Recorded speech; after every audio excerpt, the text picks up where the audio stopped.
Normal layman को क्या बताना चाहोगे आईसीएमए के बारे में? बच्चों को एक किस्म का एक टारगेट देती है, ऑब्जेक्टिव देती है कि आपको जिंदगी में कैसे आगे जाना चाहिए। आफ्टर सीएमए बनने के बाद क्या चेंज आया, उसमें मेंबरशिप का महत्व क्या है आपके लिए?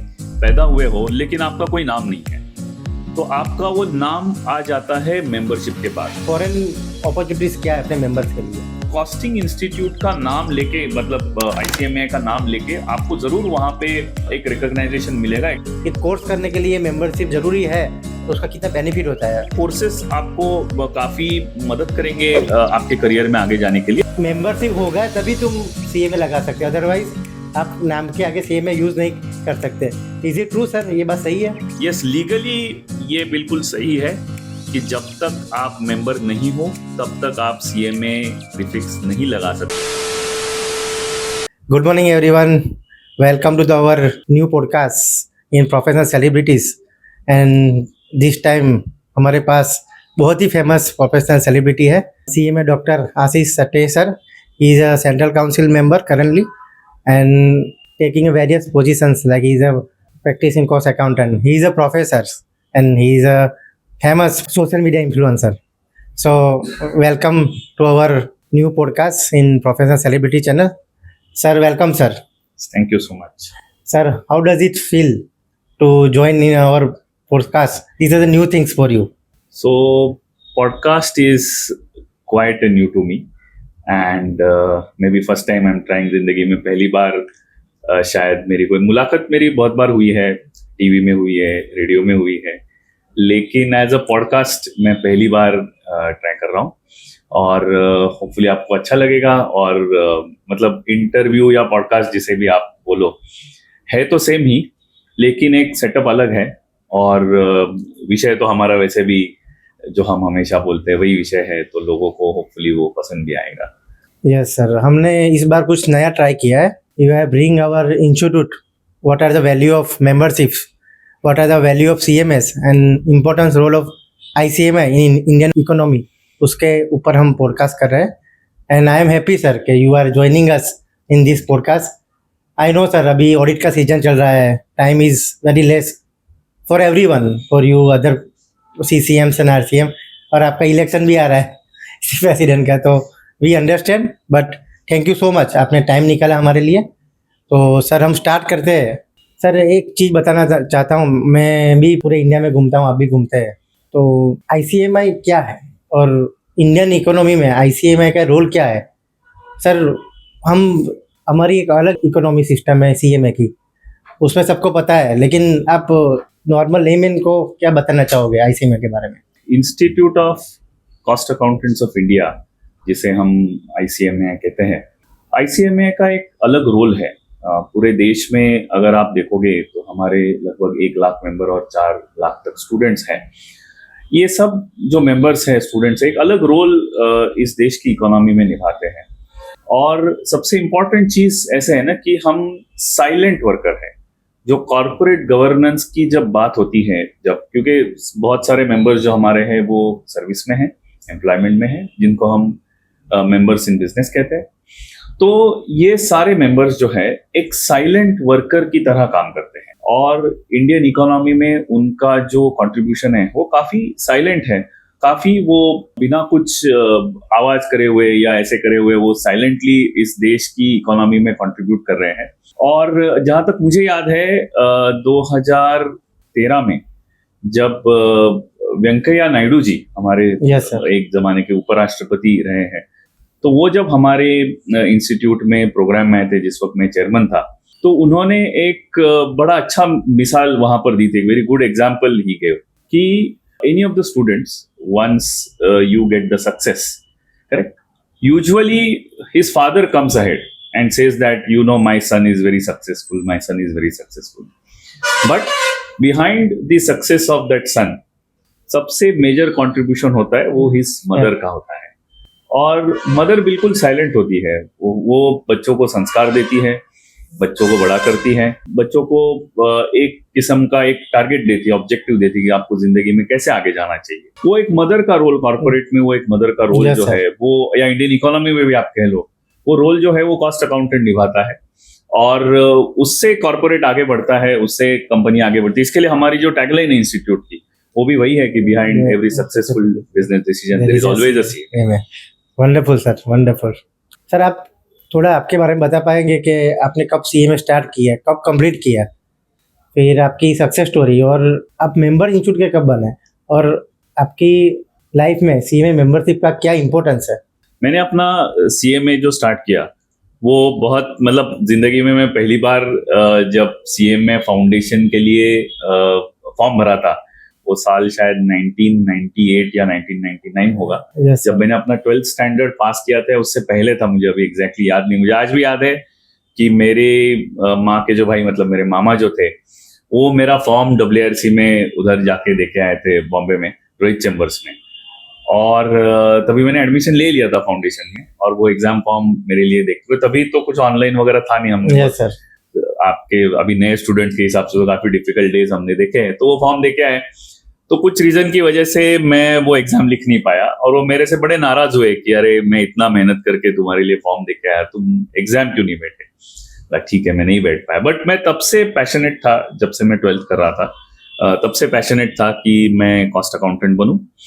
और उसके बाद में ऐसे हुआ कि जब 2001 में मैंने अपना ग्रेजुएशन पूरा किया, तब मैंने सोचा कि नहीं, अभी अपने को जो whatever is pending work which has been put, क्योंकि आफ्टर फाउंडेशन तो मतलब फाउंडेशन में हुआ नहीं, दिया भी नहीं था, तो इंटर के बाद मैंने सोचा कि अब मुझे वापस एडमिशन लेके मुझे ये पूरा कर लेना चाहिए। तो 2001 में जब मैंने एडमिशन लिया, तो 2001 के दिसंबर में मैंने दोनों ग्रुप लिखे थे इंटरमीडिएट के, जिसमें से ऑफकोर्स मैं सिर्फ एक ही ग्रुप पास हो पाया। तभी जो हमारी सिस्टम थी वो, जब आज के बच्चों को तो दिन में एक पेपर चाहिए, वो भी अल्टरनेट डेज आप पेपर लिखते हो, लेकिन 2001 में जब दिसंबर में मैंने एग्जाम लिखी थी, तभी तो हम दिन में 2 पेपर लिखते थे इंटरमीडिएट के। मैं दिन में 2 पेपर लिखता था, सुबह 9:30 to 12:30 एंड 2 to 5। एंड उसमें से एक ग्रुप मेरा हो गया, दूसरा ग्रुप फिर मैंने जून और दिसंबर था 2001 और 2 के। और फिर उसके बाद में फाइनल में भी मैंने वही अटेम्प्ट किया कि फाइनल में मैंने दोनों ग्रुप एक साथ लिखे, मॉर्निंग इवनिंग 4 दिन 8 पेपर लिखे। और उसके बाद में ऐसे हुआ कि उसमें भी मेरा एक ग्रुप हो गया, और फिर दूसरा ग्रुप जो बचा था वो मैंने बाद में पूरा कर लिया। तो अभी मुझे इस 2005 के मार्च महीने में 20 साल पूरे हुए कॉस्टिंग की एग्जाम पास करके। और मेरे फादर की बड़ी इच्छा थी कि मैं कॉस्ट अकाउंटेंट बनूं, कि मेरी बहन चार्टर्ड अकाउंटेंसी की एग्जाम लिख रही थी, वो नहीं हो पाई, लेकिन उनकी बड़ी इच्छा थी कि मैं कॉस्ट अकाउंटेंट बनूं, और उनकी इच्छा के हिसाब से मैं कॉस्ट अकाउंटेंट बना। फिर 2 साल मैंने एक फार्मास्यूटिकल कंपनी में काम किया, जिसका अब मैं ऑडिटर भी हूँ। क्या बात है सर। और उसके बाद में मुझे थोड़ा कीड़ा था कि वो PhD वगैरह कुछ आगे एजुकेशन लेना चाहिए, जो मैं बहुत सारे बच्चों को बोलता रहता हूँ कि आप सिर्फ कॉस्टिंग में मत रुकिए, थोड़ा आप और आगे भी जाके एजुकेशन लीजिए। तो जो मेरे मन में भी था कि मुझे आगे एजुकेशन लेना है, तो मुझे PhD की तैयारी करने के लिए मैंने फिर कॉर्पोरेट छोड़ दी, और मैंने लगभग 6 साल तक मेरी PhD की पढ़ाई की, और साथ में मैंने कुछ मैनेजमेंट इंस्टीट्यूट्स में प्रोफेसर भी था मैं। और फिर 2012 में मैं फुल टाइम प्रैक्टिस में आया, तब से मैं पार्टनर हूँ जोशी आपटे एंड एसोसिएट्स में। साइड बाय साइड कुछ काउंसिल के इलेक्शन लड़े, रीजनल काउंसिल मेंबर रहा, फिर मैं अभी 6 साल हो गए मेरे सेंट्रल काउंसिल में भी। अब तो मतलब क्या बोलते हैं, 2 साल के बाद सेंट्रल काउंसिल छोड़ने का भी वक्त आ गया है। तो उस हिसाब से मेरा टोटल ऐसे जर्नी रहा है, और पिछले 6 साल से मैं सेंट्रल काउंसिल मेंबर हूँ, और काफी एंजॉय कर रहा हूँ। इंस्टीट्यूट के लिए काम करने का मौका मिल रहा है। अनफॉर्चुनेटली वो 6 साल में से लगभग 1.5-2 साल कोरोना में बीत गए, जिससे कि ज्यादा इफेक्टिवली काम हो नहीं पाया। लेकिन मैं चाहता हूँ कि अब बचे हुए 2 साल में हम ज्यादा और इफेक्टिवली काम करें। सर आपने ये मेंबरशिप नंबर कब लिया, और आपकी लाइफ में आफ्टर सीए बनने के बाद क्या चेंज आया, उसमें मेंबरशिप का महत्व क्या है आपके लिए?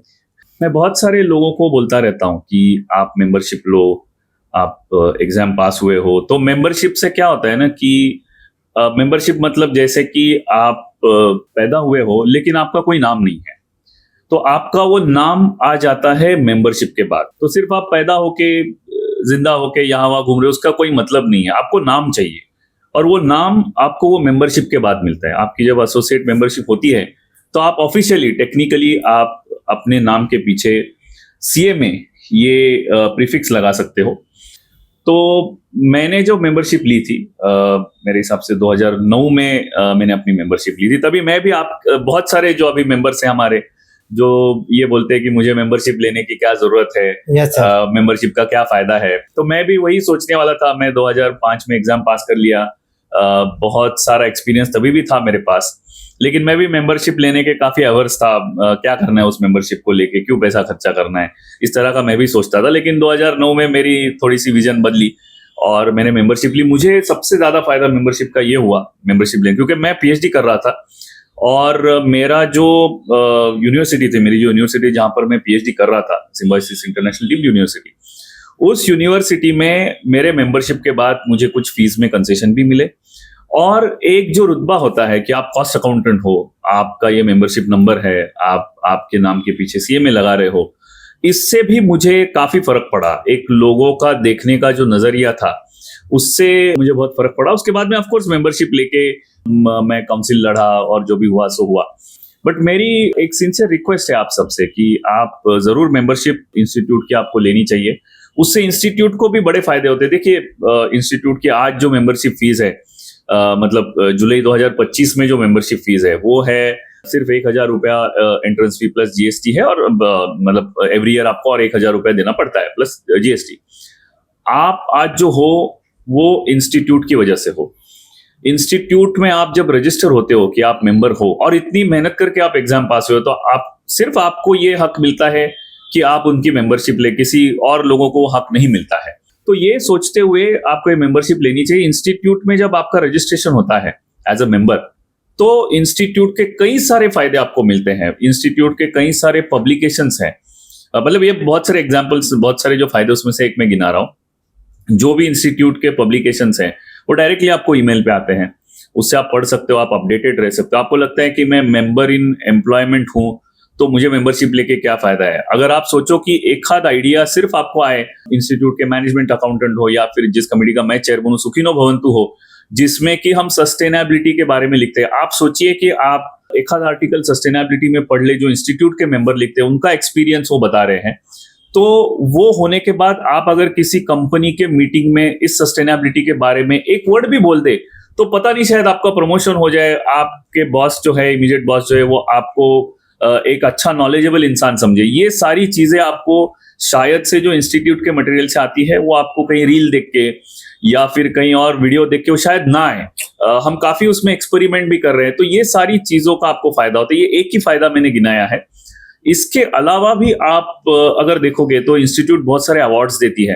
तो अवार्ड्स, हम जब अवार्ड्स देते हैं, मतलब अभी हमने दिए यंग अचीवर अवार्ड दिए, हम कॉर्पोरेट्स में कुछ बेस्ट काम करने वालों का अवार्ड दिए। तो हमारा जो एक ये होता है अवार्ड देने का जो एक क्राइटेरिया होता है, वो सिर्फ हम मेंबर्स को उसमें इंक्लूड करते हैं। अगर आप एसोसिएट या फेलो मेंबर नहीं है, तो हम आपको उस अवार्ड में इंक्लूड नहीं कर सकते। And that might happen that you might lose the opportunity. You imagine that कि आप कॉर्पोरेट में काम कर रहे हो, 10 साल से काम कर रहे हो, आपको शायद कॉर्पोरेट में इतना ज्यादा रिकॉग्नाइजेशन नहीं मिलता होगा जितना आपको चाहिए। इस अवार्ड से आपकी जिंदगी बदल सकती है। एक अवार्ड मिलने के बाद आप वो अवार्ड आपके टेबल पे रखोगे, आपके बच्चों को आप दिखाओगे, आपके पेरेंट्स को आप दिखाओगे, तो उनको कितना अच्छा लगेगा। सिर्फ आप सुबह जा रहे हो, नौकरी कर रहे हो, इसमें कोई मतलब नहीं है। तो मतलब ऑफ कोर्स अवार्ड मिलने के लिए आपको वो सारे क्राइटेरिया भी पार करने पड़ेंगे, लेकिन उसकी बेसिक रिक्वायरमेंट वही है कि आप कम से कम इंस्टीट्यूट के मेंबर रहेंगे। इंस्टीट्यूट के मेंबरशिप के और भी कई सारे फायदे हैं, जैसे कि अगर आपको कहीं फॉरेन में नौकरी करने की इच्छा हो, तो जब तक आप मेंबर नहीं हो तब तक आपको फॉरेन में कोई भी रिकॉग्नाइज नहीं करेगा। आपको कोई भी रिकॉग्नाइज नहीं करेगा इसके लिए भी, क्योंकि इंस्टीट्यूट के कई सारे दूसरे इंस्टीट्यूशंस के साथ एमओयू होते रहते हैं, कभी खत्म होते हैं, कभी शुरू रहते हैं। जैसे फॉर एग्जांपल मैं आपको बताता हूं कि एसीसीए के साथ हमारा एक अच्छा एमओयू अभी जस्ट रिसेंटली हमने साइन किया है, और वो एमओयू के हिसाब से जो भी रेसिप्रोकल अरेंजमेंट्स है वो सिर्फ हम मेंबर्स को देते हैं, आइदर आप एसोसिएट मेंबर हो या फेलो मेंबर हो। बहुत सारे पीएसयूज जो है वो आपको प्रमोशन देते वक्त या फिर आपको नौकरी देते वक्त इस चीज का ध्यान रखते हैं कि आप एसोसिएट मेंबर हो कि नहीं हो। कई बार तो हमने ऐसा भी सुना है कि जिस दिन से आपने मेंबरशिप ली है उसी दिन से वो आपका एक्सपीरियंस काउंट कर लेते हैं। मतलब बड़े ही कल हम बात वही कर रहे थे कि एक डायरेक्टर फाइनेंस की पोजीशन थी, one of the member is 50 years as experience, but he take it in 2019. तो जो आगे का 30 साल का एक्सपीरियंस है वो गिना नहीं गया और 2019 से ही एप्लीकेबल हुआ. कल ही हम बात कर रहे थे. करेक्ट करेक्ट, और यू बिल्कुल सही है। Rightly said. And second thing sir, मैं वही बोल रहा था कि आप you are the chairman of international body. तो सर वही सब लोग मुझे पूछते हैं, न्यूजीलैंड से पूछते हैं, ऑस्ट्रेलिया से पूछते हैं कि सर हमारा इंस्टीट्यूट क्या कर रही है अपने मेंबर्स के लिए जो फॉरेन में है, दुबई में है, सिंगापुर में है. You are visiting everywhere, even you are visiting Japan also. तो सर थोड़ा ये ब्रीफ में बता सकते हैं, डिटेल में बता सकते हैं कि फॉरेन अपॉर्चुनिटीज क्या है अपने मेंबर्स के लिए. करेक्ट. सो अगर आप फॉरेन की अपॉर्चुनिटीज की बात करें तो हमारे कई सारे मेंबर्स जो आज के तारीख में जो हमें डेटाबेस दिखता है, कॉन्सेंट्रेशन ऑफ मेंबर्स जो है, गल्फ कंट्रीज में हमारे बहुत सारे मेंबर्स हैं. फिर चाहे सऊदी अरेबिया हो, दुबई हो या बहरीन हो, यहाँ पे बहुत सारे हमारे मेंबर्स हैं. हमारे जो दुबई के वगैरह जो ये है ओवरसीज सेंटर्स है, दुबई बहरीन वगैरह काफी एक्टिव है. मस्कत में तो हमारा एग्जामिनेशन सेंटर भी है. दुबई मस्कत में हमारा एग्जामिनेशन सेंटर है. तो अगर आपको स्टूडेंट्स को अगर एग्जाम लिखनी है तो वो भी आप वहां पर लिख सकते हो. यूएस में हमारा सेंटर है, ओवरसीज सेंटर है, वहां पे हमारे बहुत सारे मेंबर्स हैं. ऑस्ट्रेलिया, न्यूजीलैंड में भी हमारे बहुत सारे मेंबर्स हैं. तो अगर आपको इंटरनेशनल रिकॉग्नाइजेशन चाहिए तो ये एक बहुत जरूरी होता है कि आप मेंबर बने. और वो इंटरनेशनल रिकॉग्नाइजेशन जिसके साथ हमारे, फॉर एग्जांपल जैसा मैंने एसीसीए के बारे में बताया, वैसा ही हम बहुत सारे दूसरे इंस्टीट्यूशंस के साथ भी हमारे एमओयू की कोशिशें हमारी जारी है.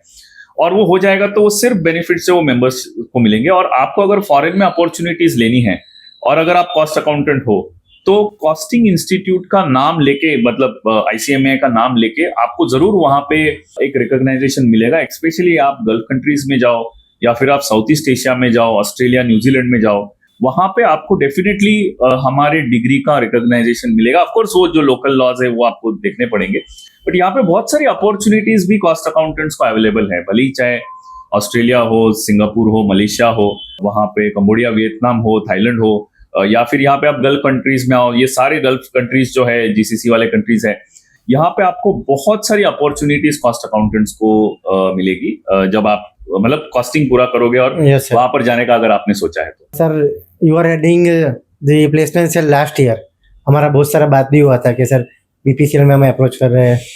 But last year sir I must congratulate कि आपने दुबई प्लेसमेंट सेल चालू किया था. और सर मैंने एक चीज़ देखा है कि इन आईओसीएल और बीपीसीएल कि जिसके पास मेंबरशिप होता है उसको थोड़ा ज़्यादा एडवांटेज मिलता है. आप पास आउट होने में जाते हो. सो मुझे लगता है कि आप दुबई में भी प्लेसमेंट सेल आपने चालू किया था अपॉर्चुनिटीज़, तो आप ये मेंबरशिप उसमें सर कंसिडर करते हो कि if I am getting a membership I am going to attend a campus तो मुझे वेटेज ज़्यादा मिलता है. हम जब कैंपस में देखते हैं तो बहुत सारे फ्रेशर्स होते हैं, उनको 15 महीने का, 20 महीने का वगैरह एक्सपीरियंस होता है. लेकिन बहुत सारे जो मेंबर्स होते हैं वो एक्सपीरियंस भी होते हैं. जो इंडिया के कैंपस होते हैं उनकी मैं बात कर रहा हूँ. तो मैंने बहुत सारे लोगों को बोला कि आप पास होने के बाद तो आप कैंपस में अगर मेंबरशिप लेके जाओगे और आपके रेज्यूमे में अगर आपने आपका मेंबरशिप नंबर ऐड किया तो एक एम्प्लॉयर को भी एक कॉन्फिडेंस आता है कि इनका मेंबरशिप है, मतलब ये इंस्टीट्यूट में रजिस्टर्ड है, इंस्टीट्यूट में इनका सारा रिकॉर्ड है. अगर आपने कुछ गलत काम किया हो तो इंस्टीट्यूट में उसका रिकॉर्ड होता है, अच्छा काम किया अवार्ड जैसे हो तो उसका भी इंस्टीट्यूट में रिकॉर्ड है. ये इंडिया की पोजीशन ये है. तो आप इमेजिन कर सकते हो कि अगर इंटरनेशनली आपको जाना है, कहीं भी आपको नौकरी करनी है, देखो आज बहुत सारे मेंबर है जो मेंबर्स नहीं भी है और वहां पर, बट पहले वाली सिचुएशन अलग थी, अब वाली सिचुएशन काफी अलग है. आपको इस बारे में जरूर सोचना चाहिए. अगर आप फॉरेन में कोई एम्प्लॉयमेंट के बारे में सोच रहे हो तो आपको डेफिनेटली मेंबरशिप लेनी चाहिए और उससे आपको जरूर फायदा होगा, क्योंकि वो भी इंस्टीट्यूट के पास उनके क्वेरीज भेजते हैं कि ये मेंबरशिप नंबर है, इनका ट्रैक रिकॉर्ड आप बताइए. या फिर आपको अगर गुड स्टैंडिंग सर्टिफिकेट भी चाहिए, उसके लिए भी जो रिक्वायरमेंट है उसमें से वो सिर्फ हम मेंबर्स को देते हैं, जो भी गुड स्टैंडिंग सर्टिफिकेट होता है इंस्टीट्यूट का ऑफिशियली. आपको कहीं कनाडा जाना है, यूएस जाना है, तो वहां के इमिग्रेशन ऑफिसर्स भी पूछते हैं कि आप कौन से इंस्टीट्यूट के मेंबर, अगर आप पास हो गए हो तो क्या आपने मेंबरशिप ली है. तो ये सारी चीजें वो पूछते. तो इंटरनेशनल अपॉर्चुनिटीज अगर आपको एक्सप्लोर करनी है, मतलब स्पेशली दुबई में जो मैं बात कर रहा हूँ कि दुबई में भी हमारा ओवरसीज सेंटर है, वहाँ के लोग आपको काफी हेल्पफुल मिलेंगे अगर आपको जॉब चाहिए. कनाडा के लोग हमारे काफी हेल्पफुल है जो आपको जॉब देते हैं. बट उसके लिए आप इंस्टीट्यूट के सिर्फ एग्जाम पास करके नहीं होता है, तो आपको मेंबरशिप लेना उसकी जरूरत होती है. Sir, you are heading also Sukhani Bhavantu and ESG and AI Neeraj sir is heading. So sir, after completion of CMS, हमारे इंस्टीट्यूट बहुत सारे कोर्स पब्लिश कर रही है, तो is it compulsory to take membership to attend this courses, और एक course करने के लिए मेंबरशिप जरूरी है तो उसका कितना बेनिफिट होता है? इंस्टीट्यूट के कई सारे डिपार्टमेंट्स हैं, मतलब जैसे कि एआई कमेटी हमारी, मैं जिसमें अभी काम कर रहा हूँ, सस्टेनेबिलिटी स्टैंडर्ड ESG बोर्ड है, देन उसके बाद में एडवांस स्टडीज डिपार्टमेंट है, बीएफएसआई है, बैंकिंग एंड फाइनेंशियल डिपार्टमेंट है हमारा। ये सारों के कुछ शॉर्ट टर्म कोर्सेस हैं जो आपको एम्प्लॉयमेंट में हमेशा आगे रखते हैं। सो फॉर एग्जाम्पल, जैसे कि एसएसबी हमारे सस्टेनेबिलिटी स्टैंडर्ड बोर्ड का अभी ईएसजी कोर्स का 4th बैच चल रहा है, जुलाई 2025 में बैच स्टार्ट हुआ है। और हमने जो भी एडमिशंस किए हैं उसमें तो कुछ फॉरेन नेशनल्स भी हैं, मतलब जो मतलब Indians those who are settled down, cost accountant those are settled down abroad, तो क्योंकि ऑनलाइन कोर्स है तो वो भी हम करते हैं, उनको भी हम यहाँ पर लेते हैं। बट उनका क्रेडिबिलिटी फिर से जो है वो इंस्टीट्यूट के मेंबरशिप से डिसाइड होता है, और हम मेंबर्स को बहुत ज्यादा हद तक रिस्पेक्ट देते हैं और उनको डिस्काउंट भी हम देते हैं। उनके जो फीस वगैरह रहती है, जो नॉन मेंबर्स के लिए फीस होती है वो अलग होती है, मेंबर्स के लिए होती है ऑफ कोर्स नॉन मेंबर्स से कम होती है, और स्टूडेंट्स को उससे भी कम होती है, क्योंकि स्टूडेंट्स के प्रति हमारा काफी डिफरेंट भाव होता है। तो स्टूडेंट्स को भी हम काफी कम पैसे में उनको हम बहुत सारे कोर्सेस ऑफर करते हैं, जो एडवांस स्टडीज के वगैरह। अभी भी जो डीसा, सीसा, इसके अलावा ईएसजी, बीएफएसआई के बैंकिंग रिलेटेड कोर्सेज, एआई का कोर्स अभी हमने रिसेंटली लॉन्च किया है, इन सब में हम नॉन मेंबर्स और मेंबर्स का एक अलग कैटेगरी रखते हैं। अगर आप सिर्फ कॉस्ट अकाउंटेंट हो और मेंबर नहीं हो तो ऑफ कोर्स हम आपको नॉन मेंबर के कैटेगरी में उसमें पकड़ते हैं। तो आप अगर एम्प्लॉयमेंट में भी हो, अगर आपको ऐसे लगता है कि आपको ये सारे जो कोर्सेस है वो आपको इंप्रूवमेंट करवा के देंगे, तो आपको अगर ऐसे लगता है कि आपको इंप्रूवमेंट करनी है आपके एम्प्लॉयमेंट के अंडरस्टैंडिंग में, तो डेफिनेटली इंस्टीट्यूट के कोर्सेज आपको हेल्प करेंगे। इंस्टीट्यूट का एक और स्पेशलिटी है कि हम जो भी कोर्सेज करते हैं, चाहे एआई हो, सस्टेनेबिलिटी हो, एडवांस स्टडीज हो, इसमें हम कोशिश करते हैं कि आपके टीचर्स भी कॉस्ट अकाउंटेंट हो। तो उससे होता क्या है कि ये कॉस्ट अकाउंटेंट टीचर्स जो इंडस्ट्री में एक्सपीरियंस ले चुके हैं वो आपको बताएंगे कि कॉस्टिंग के नॉलेज का वो स्पेसिफिक डोमेन नॉलेज में क्या फायदा होता है। मतलब कि जैसे सस्टेनेबिलिटी में है, हमारे सारे टीचर्स जो है कॉस्ट अकाउंटेंट्स है, सस्टेनेबिलिटी में काम करते हैं, तो उनका जो एक understanding of costing in sustainability है उसका फायदा आपको मिलता है। और इसके लिए कोर्सेस आपको काफी मदद करेंगे आपके करियर में आगे जाने के लिए। बट ऑफ कोर्स अगेन, अगर आपको ये कोर्सेज के पहले एक तो आपको इन्फॉर्मेशन मिलनी चाहिए, वो इन्फॉर्मेशन अब मेंबर होंगे इंस्टीट्यूट के पास, आपका ईमेल आईडी जब रजिस्टर होगा तब वो इन्फॉर्मेशन उसके आपके ईमेल में आएगी, उसके बाद में आप एडमिशन लेंगे, उसके बाद में आपको डिस्काउंट मिलेगा। तो आप डेफिनेटली इंस्टीट्यूट के कोर्सेज के बारे में जरूर सोचिएगा।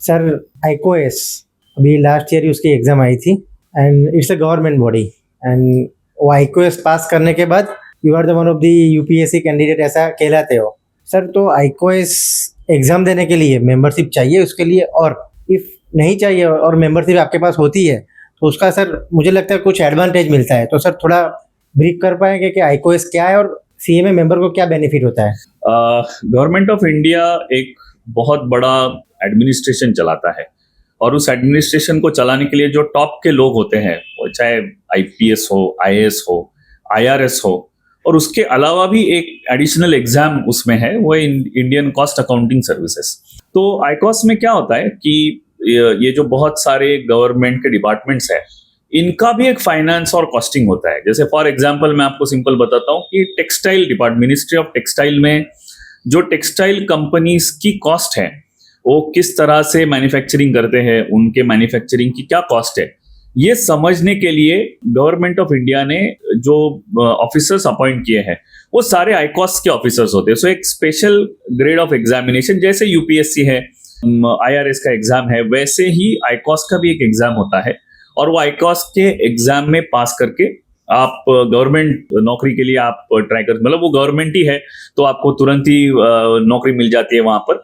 और ये फिर सारे डिपार्टमेंट्स में जो कॉस्टिंग होता है, जो बजटरी कंट्रोल्स होता है, ये सबके लिए जो आईकॉस पास जो स्टूडेंट्स हैं वो उसको हेल्प करते हैं। आपने अगर मेंबरशिप ली है और आपने अगर आईकॉस एग्जामिनेशन पास किया है तो गवर्नमेंट उसको रिकॉग्नाइज करता है, गवर्नमेंट को एक कॉन्फिडेंस होता है कि ये स्टूडेंट का इंस्टीट्यूट में रिकॉर्ड है, क्योंकि कल अगर कुछ भी हो जाए तो उसका सारा रिकॉर्ड इंस्टीट्यूट के पास होना चाहिए। सो गवर्नमेंट उसको वेटेज देता है मेरे हिसाब से। और हम भी जब आप आईकॉस का एग्जाम लिखते रहते हो तब हम भी कुछ ट्रेनिंग प्रोवाइड करते हैं हमारी तरफ से, इंस्टीट्यूट की तरफ से। तो वो इंस्टीट्यूट में भी हम मेंबर्स को उतना डिस्काउंट देते हैं उस ट्रेनिंग में। मेंबर्स को हम चाहते हैं कि वो हमसे ट्रेनिंग ले, क्योंकि हमारे पास भी वो आईकॉस वाले लोग आते हैं, वो भी टीचर होते हैं। तो आप आईकॉस बनने के बाद भी आप जब आपको एक्सपीरियंस हो जाएगा तो आप भी आईकॉस के स्टूडेंट्स को आप सिखा सकते हो। बट ये सब हम अलाउ करते हैं जब आप मेंबर हो, और फिर मेंबरशिप में आपको काफी से मेंबरशिप लेने के बाद आपको इनके भी सारे एडवांटेजेस मिलते हैं। True sir, very true. Some key take away कि आपको सीए में अचीवर अवार्ड चाहिए, अभी मेंबरशिप चाहिए, मेंबरशिप जरूरी है। आईकॉस एग्जाम पास करने का भी वेटेज मिलता है, and there are certain MOUs for foreign countries, उसमें भी बेनिफिट मिलता है। तो सीए में स्टूडेंट, सीए में pass out student, membership is mandatory for everything. Sir आपने एक चीज़ बोला कि मेंबरशिप आने के बाद आप नाम के आगे सीए में लगा सकते हैं। Sir few degree you can add name before your doctor CA में आशीष सट्टे, सीए में मिहिर व्यास। सर 2-3 जन ही ऐसा नाम लगा सकते, सीए में CS and doctor. Other than no one can use degree name. कोई इंजीनियर ऐसा नहीं बोलेगा कि engineer Mihir Vyas, engineer Ashish Satte. It is only CA में। सो मेंबरशिप होगा तभी तुम सीए में लगा सकते हो, अदरवाइज आप नाम के आगे सीए में यूज नहीं कर सकते। इज इट ट्रू सर, ये बात सही है? यस, लीगली ये बिल्कुल सही है कि जब तक आप मेंबर नहीं हो तब तक आप सीए में प्रीफिक्स नहीं लगा सकते हो। मुझे पता है बहुत सारे लोग लगाते हैं, वो out of love and affection होता है, लेकिन उससे आपका नुकसान ही ज्यादा होगा। क्योंकि आप कहीं भी कंपनी में जाओगे, किसी से भी आप इंट्रोड्यूस करोगे, आप बोलोगे कि मैं सीए में आशीष सत्ते हूँ, तो लोग तुरंत आपसे पूछेंगे कि आपका मेंबरशिप नंबर क्या है।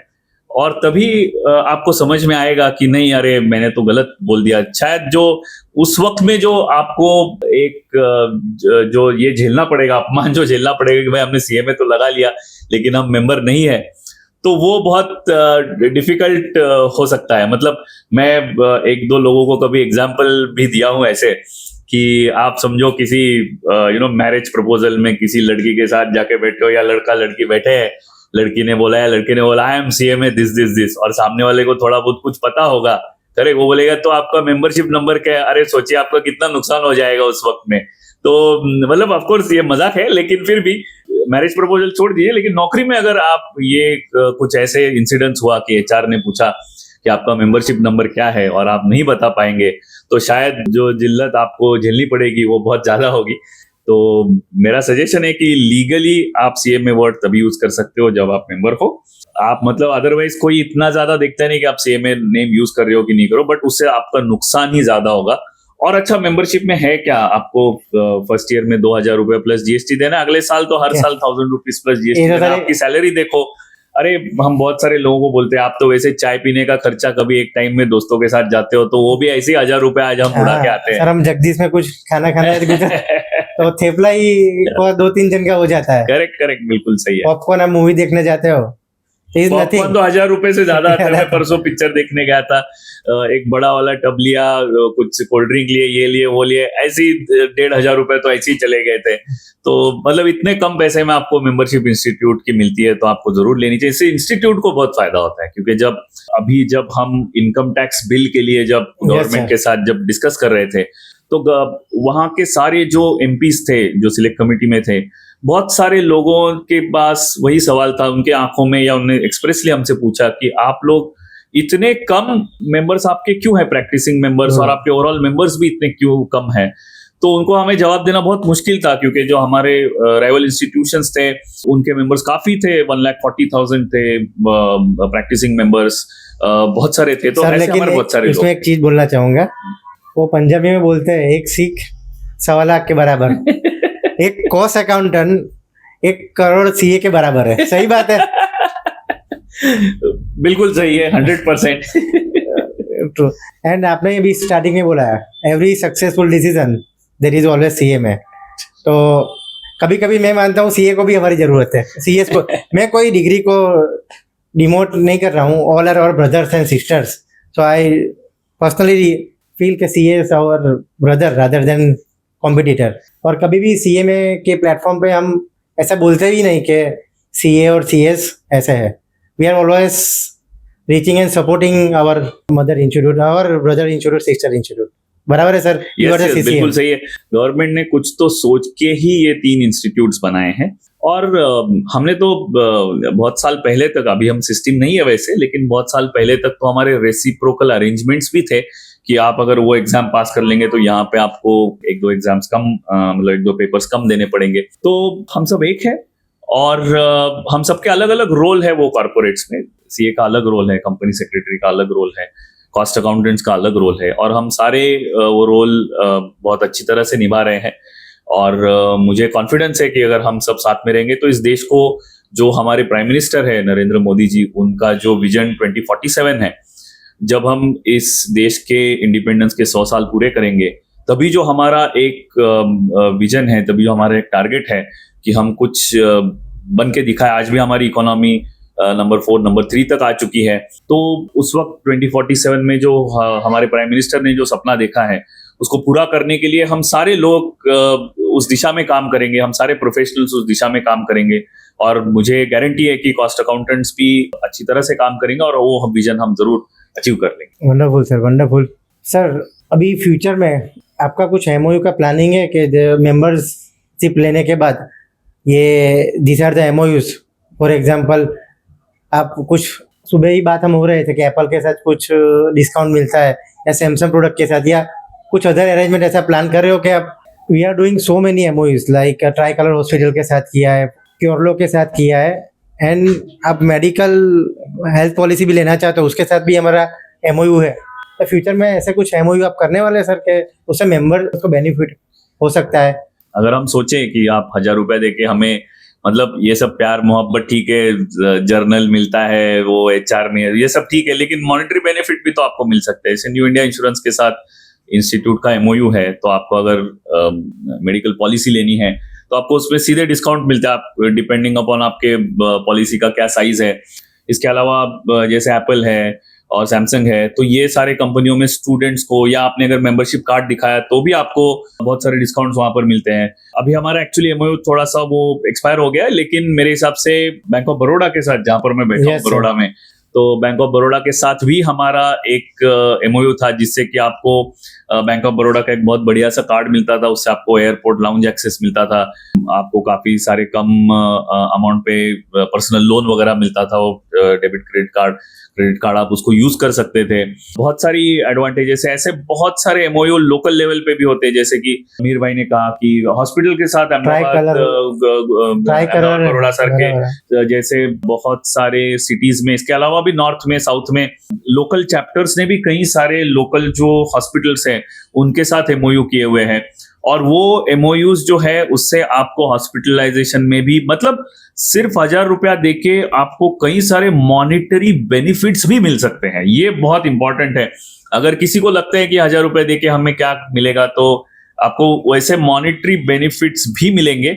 और जब मेंबरशिप लेने का वक्त आता है तो प्रोसीजर हमने इतनी सिंपल कर दी है कि आप पूछो मत। मतलब आपको सिर्फ आपके इंटर और फाइनल की मार्कशीट, कलर मार्कशीट स्कैन करके देनी है, आपकी सिग्नेचर भी स्कैन जाती है, फॉर्म भरना है, वो भी ऑनलाइन है, आधार कार्ड, पैन कार्ड जैसे जो आपके रेसिडेंशियल प्रूफ के वगैरह जो डॉक्यूमेंट्स है वो आपको देने हैं। और ये सब अपलोड करने के बाद आजकल तो हम मेरे हिसाब से 7 या 15 दिन तक आपको मेंबरशिप भी दे देते हैं स्क्रूटिनी करके। अगर आपके स्क्रूटिनी में अगर कुछ डॉक्यूमेंट्स का कुछ इशू, मतलब जैसे कि 3 साल का एक्सपीरियंस आपको जरूरी होता है, तो आपको कंपनी के 3 साल के एक्सपीरियंस के ये भी आपको देने पड़ते हैं, एक्सपीरियंस सर्टिफिकेट भी आपको देना पड़ता है। और ये देने के बाद अगर कुछ उसमें लैकुना निकला तो इंस्टीट्यूट से आपको फोन भी आ जाता है कि भाई ये ऐसे ऐसे इसमें प्रॉब्लम से स्कैन ठीक से हुआ नहीं, आप वापस भेजो वगैरह वगैरह। हम इसके मामले में काफी प्रोएक्टिव है, मेंबर्स को हम काफी महत्व देते हैं। अगर आप मेंबरशिप के लिए अप्लाई कर रहे हो तो जैसा मैंने बोला, इंस्टीट्यूट आपको पर्सनल सर्विसेज देती है, फोन करके भी पूछता है और इंश्योर करती है कि आपके सारे डॉक्यूमेंटेशन पूरा करके आप मेंबरशिप ले लो। आपको अगर फ्यूचर में कहीं प्रैक्टिस करनी है तो आपको ऑफकोर्स मेंबरशिप मैंडेटरी होती है। कुछ रूल्स भी हम अगले कुछ दिनों में आपको हम बता दें कि कुछ अगर रूल्स हमने बदल दिए कि जिसमें कि मेंबरशिप में अगर आपने स्पेसिफिक नंबर ऑफ ईयर्स नहीं डाले हैं तो आपको शायद से सीओपी भी नहीं मिलेगा। तो अगर इस तरह से अगर कुछ रूल्स जो अभी बाकी सारे इंस्टीट्यूशंस भी डालने के बारे में सोच रहे, कुछ ने डाला भी है, तो वो भी आपको इम्पोर्टेंट होता है कि आज आप अगर मेंबरशिप लेंगे और कल आपको अगर प्रैक्टिस करनी है तो आपको नंबर ऑफ इयर्स का एक्सपीरियंस भी वहां पे पुटअप करने की जरूरत हो सकती है। तो ये सब सोचते हुए मेंबरशिप लेना बहुत सिंपल है, उसकी फीस भी ज्यादा नहीं है, उसके फायदे भी बहुत है। तो जो पास आउट स्टूडेंट्स है या फिर जो आज इंडस्ट्री के वेटरन्स हैं वो भी इस मामले में सोचे कि मे बी आपकी 15 साल की सर्विस हो चुकी है लेकिन आपने आज तक मेंबरशिप नहीं ली है, लेकिन आपको लेनी चाहिए। क्योंकि आज भी मैं आपको बोलता हूं, जैसा मैंने पहले कहा कि कुछ अवार्ड्स है, कुछ इंस्टीट्यूट से रिकॉग्नाइजेशन है और भी सारी दुनिया से जो रिकॉग्नाइजेशन है वो आपको मिलेगी। तो आप जरूर मेंबरशिप लेने के बारे में सोचिए। सर आप थोड़ा समराइज कर पाएंगे कि what are the benefit in few word? So अगर मैं एक मेंबरशिप के बेनिफिट्स की समरी कर लूं तो आप देखोगे सबसे पहले जैसा मैंने कहा कि इंस्टीट्यूट के साथ आप कनेक्टेड रहते हो, तो इंस्टीट्यूट से सारे बेनिफिट्स आपको मिलते हैं, ईमेल्स मिलते हैं, उसके मैगजीन्स मिलते हैं, इंस्टीट्यूट से आपको उसके जो प्रोग्राम्स होते हैं वो मिलते हैं। हमने बहुत सारे प्रोग्राम्स हम करते हैं, बहुत सारे टॉपिक्स पर हम प्रोग्राम्स करते हैं, तो वो प्रोग्राम्स की इंफॉर्मेशन आपको मिलती है। इंस्टीट्यूट के कई सारे एमओयूज है, भले ही वो हॉस्पिटल के साथ हो, इंश्योरेंस कंपनी के साथ हो, एप्पल सैमसंग प्रोडक्ट्स वालों के साथ हो या फिर इंटरनेशनल एमओयूज हो, जिससे कि अगर आपको अपॉर्चुनिटीज कहीं भी आनी है तो आपको मेंबरशिप का हमेशा फायदा होता है। लोग मेंबरशिप सर्टिफिकेट आपका देखते हैं और अगर आप मेंबर रहेंगे तो ही वो रेसिप्रोकल अरेंजमेंट्स में आप वहां पर जाते हैं। तीसरा, आपको एक सेल्फ रिस्पेक्ट मिलता है, सेल्फ कॉन्फिडेंस मिलता है जब आप एक लीगली अलाउड सीएमए प्रीफिक्स आपके नाम के पीछे लगा दो तो वो बेनिफिट से वो एक इससे बेनिफिट आपको ऐसे होता है कि आप काफी कॉन्फिडेंटली काम कर सकते हो, आपका नाम हर जगह जाता है। आप आपके विजिटिंग कार्ड में इमेजिन कीजिए कि एक सीएमए नाम प्रीफिक्स डाल के आप आपके कंपनी का विजिटिंग कार्ड प्रिंट कर सकते हो। आपको एचआर पूछेगा, बॉस पूछेगा कि भाई क्यों सीएमए लगा, देखो मैं मेंबरशिप हूं, I am officially allowed to use CMA as a prefix, so please use that CMA as a prefix in my visiting card. उससे इंस्टीट्यूट को भी फायदे होते हैं। आप इंस्टीट्यूट का अगर टोटल इनकम देखोगे तो ये 1000 रुपीज जो मेंबर से मिलते हैं वो कुछ भी नहीं है। मतलब इंस्टीट्यूट को, जो इंस्टीट्यूट के पास आज जो भी वर्थ है उसके लिए ये मेंबरशिप इंपॉर्टेंट नहीं है, लेकिन इंस्टीट्यूट को आपके नाम की और इंस्टीट्यूट को आपके मेंबरशिप नंबर की बहुत जरूरत है। क्योंकि जितने मेंबर्स हम ज्यादा दिखाते हैं उतने हम जब गवर्नमेंट के पास जाते हैं तो हमारा बार्गेनिंग पावर वहां पर बढ़ता है कि हमारे इतने सारे मेंबर्स हैं, आप हमें यहाँ पे रिकॉग्नाइजेशन दो, वहां पे रिकॉग्नाइजेशन। ये रिकॉग्नाइजेशन का फायदा सिर्फ प्रैक्टिसिंग कॉस्ट अकाउंटेंट को नहीं मिलता है, तो मेंबर्स इन एम्प्लॉयमेंट को भी उसका फायदा मिलता है, क्योंकि उससे इंस्टीट्यूट का नाम बढ़ता है, मेंबर्स का नाम बढ़ता है। तो इतने सारे फायदे इंस्टीट्यूट के मेंबरशिप के हैं। उसके अलावा इंस्टीट्यूट के जो सारे कोर्सेस हैं उसमें हम फीस में कंसेशन देते हैं और मतलब जो भी मेंबर्स नॉन मेंबर्स में काफी डिफरेंशिएशन होता है फीस में, तो वो सारे एडवांटेजेस आपको मिलते हैं। आपको बहुत सारा रिकॉग्नाइजेशन इंडिया और फॉरेन में मिलता है आपके मेंबरशिप से, तो इतने सारे फायदे मेंबरशिप के हैं। Sir one more thing I want to add, sir benefit fund का भी बेनिफिट जो मेंबर होता है उसको ही मिलता है और उसका वन टाइम फी ओनली 7500 ही है और वो लाइफ लॉन्ग चलता है। सर उसमें कुछ चेंज आने वाला है कि वही रहने वाला है अभी? और वो कभी भी बंद भी हो सकता है, ऐसा कुछ है sir?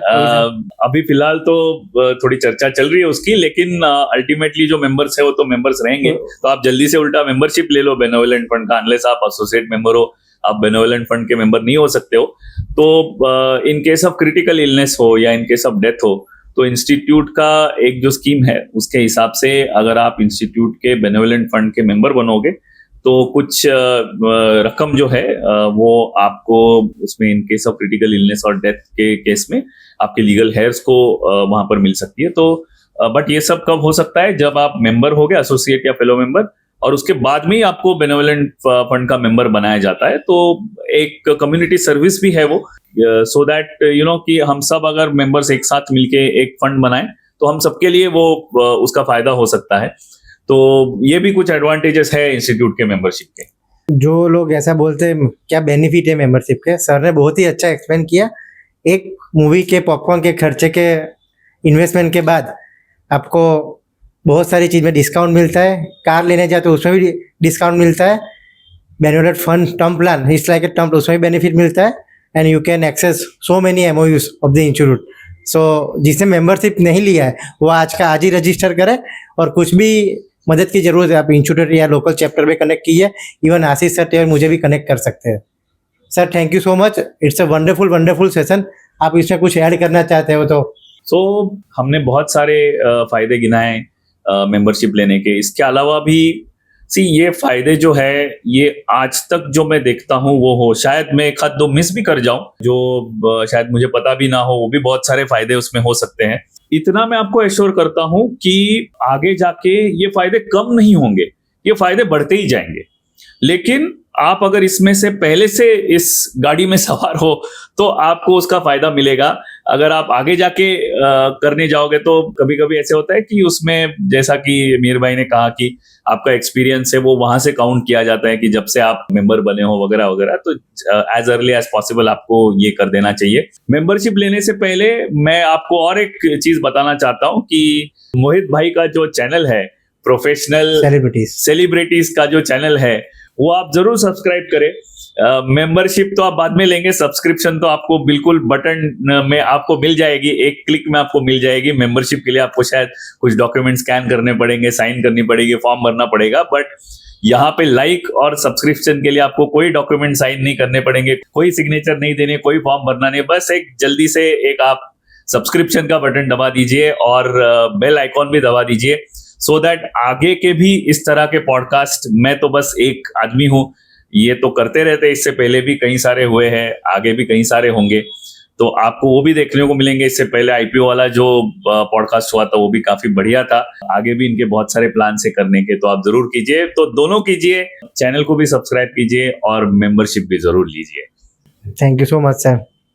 Thank you so much. और आपको जैसा मीर भाई ने कहा कि अगर कुछ प्रॉब्लम्स है, कुछ अड़चने हैं, तो आप डायरेक्टली मुझे कांटेक्ट कर सकते हो। मेरे कांटेक्ट डिटेल्स इंस्टीट्यूट के वेबसाइट पे आपको मिल जाएंगे। लोकल चैप्टर्स है हमारे, 114 चैप्टर्स है पूरे इंडिया में, तो वहां पर आप जा सकते हो। अगर आप बड़ौदा में हो, मैं यहाँ बड़ौदा में बैठा हूँ, तो बड़ौदा चैप्टर तो काफी एक्टिव है। वहां पर जाके आप कुछ भी बोल देंगे कि भाई हमको ये मेंबरशिप लेने में इतनी सारी दिक्कत है, वो तुरंत आपकी हेल्प कर देंगे। Thank you so much Mir भाई, मोहित भाई, for calling me on this podcast. I hope कि आप लोगों को अच्छा लगा होगा, और हम सिर्फ सुनेंगे नहीं तो हम इसके ऊपर कुछ एक्शन भी लेंगे। जो आज स्टूडेंट है उन्हें भी मैं बताना चाहता हूं कि ये पॉडकास्ट को आप ध्यान में रखें। आज नहीं तो कल आपको पास होना ही है, उसके बाद में आप जरूर मेंबरशिप के बारे में सोचिए। सिर्फ पॉडकास्ट सुनिए मत, तो थोड़ा सा उसके बारे में एक्शन भी लीजिए। Thank you so much sir. हमारा एक नारा है एंड में सीएमए के लिए, साथ में बोलते हैं, जय सीएमए।